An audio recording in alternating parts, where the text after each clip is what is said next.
Halo,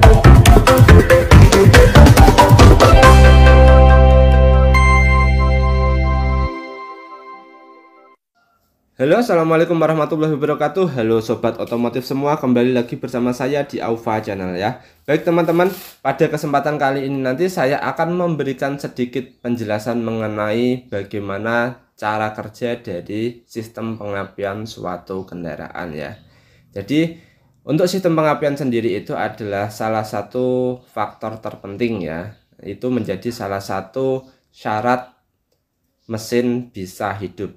Mesin bisa hidup itu terjadi karena salah satu syaratnya adalah karena adanya pengapian pada mesin tersebut. Nah, untuk lebih jelasnya marilah teman-teman saksikan video ini sampai habis dan jangan di skip-skip ya teman-teman.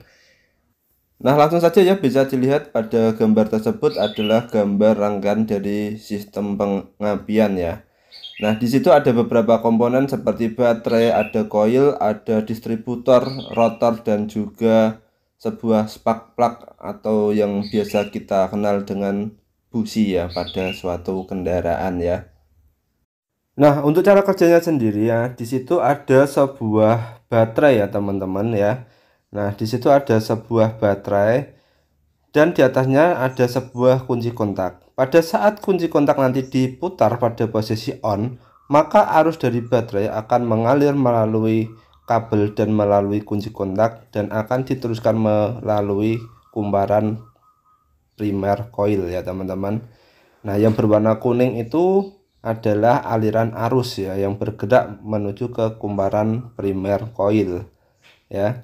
Setelah dari kumparan primer coil, arus akan diteruskan menuju ke platina melalui kontak poin platina, arus akan dialurkan menuju ke massa ya teman-teman. Karena di situ ada aliran arus, maka pada bagian primer coil akan mengalami proses induksi ya. Karena jika suatu kumparan itu dialiri arus, maka di tengahnya itu akan menghasilkan suatu medan magnet ya. Nah, itu disebabkan karena adanya aliran arus pada primary coil atau pada lilitan primer coil.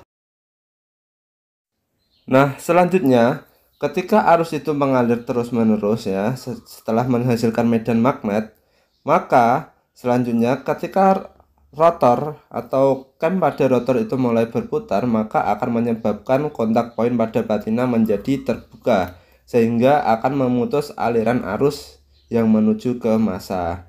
Nah, disitulah fungsi kondensor bekerja ya. Jadi saat itu kondensor mulai bekerja untuk menyimpan arus sementara ya.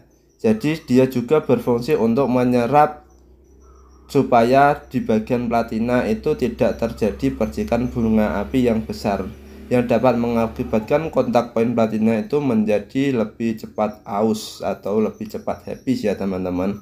Bisa teman-teman lihat di situ ya, ketika ujung rotor atau cam itu menyentuh bagian platina, maka kontak poin akan terbuka sehingga memutus aliran arus yang akan diteruskan ke massa ya teman-teman.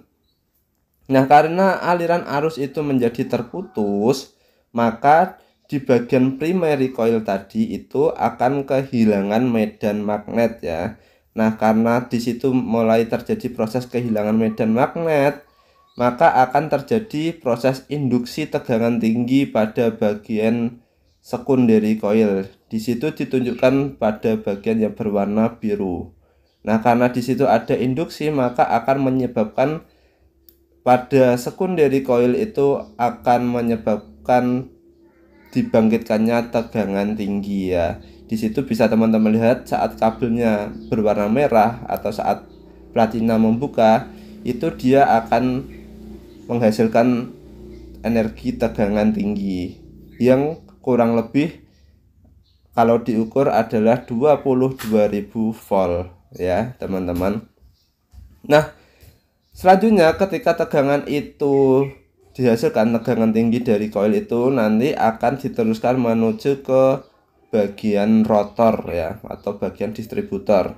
Nah, di dalam distributor bagian rotornya itu atau bagian cover distributornya itu nanti akan dilakukan pembagian arus tegangan tinggi yang nantinya akan dimasukkan atau dialirkan menuju ke masing-masing busi ya teman-teman. Itu bisa teman-teman lihat kalau rotornya berputar dan menyentuh kontak poin yang ada pada bagian tutup distributornya, itu adalah yang akan meneruskan menuju ke masing-masing silinder atau masing-masing busi melalui sebuah kabel tegangan tinggi atau yang kita kenal dengan kabel busi gitu ya teman-teman.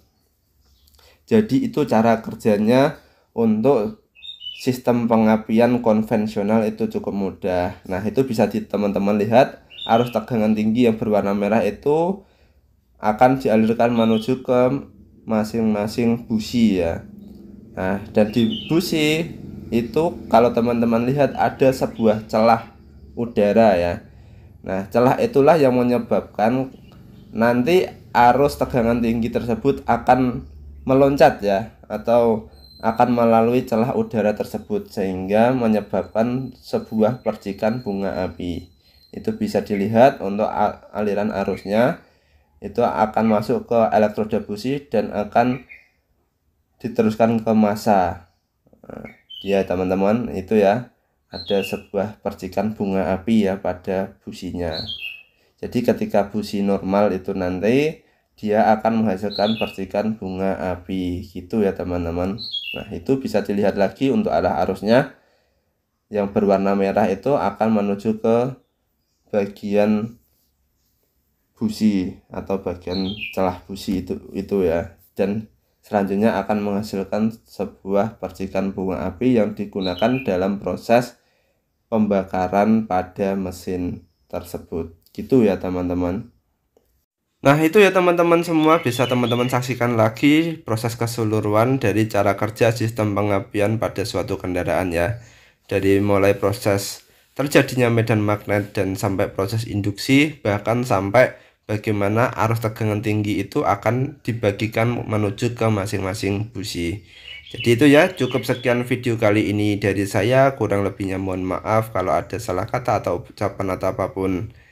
Kalau ada masukan apapun bisa langsung tulis di kolom komentar yang ada di bawah. Dan jangan lupa klik tombol like, komen, dan subscribe, karena like, komen, subscribe teman-teman akan membantu berkembangnya channel ini. Cukup sekian dan terima kasih. Salam teknik, salam otomotif.